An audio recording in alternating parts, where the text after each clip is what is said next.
Hello guys, welcome back again to Indian coding. So इस lecture में हम सीखेंगे कि मॉड्यूल्स क्या होते हैं और मॉड्यूल्स का हम यूज़ किस लिए करते हैं। ओके, सो मॉड्यूल का यूज़ हम इसलिए करते हैं कि अगर हम एक ही फाइल में अपना सारा पाइथन का कोड लिखते रहेंगे तो हमारी फाइल बहुत बड़ी हो जाएगी।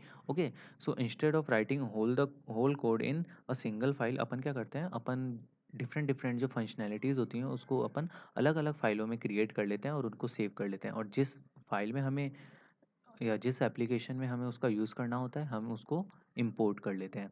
ओके, तो यही मॉड्यूल होते हैं और इसका यूज़ हम इसलिए करते हैं। तो मॉड्यूल में क्या होता है, हमारे सेट ऑफ फंक्शंस होते हैं जिसका हमें यूज़ करना होता है। तो लेट सपोज कि हमने एक फ़ाइल बनाई है माई मॉड्यूल डॉट पी वाई नाम की, और उसमें हमने क्या किया है, एक ग्रीटिंग नाम का फंक्शन को डिफाइन किया है।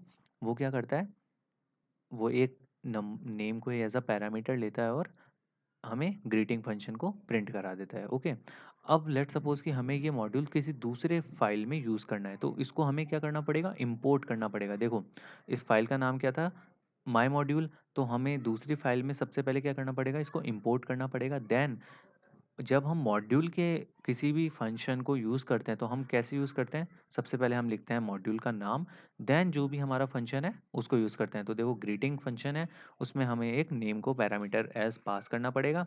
तो जैसे हम ये पास करेंगे तो हमें शो हो जाएगा हेलो जोनाथन।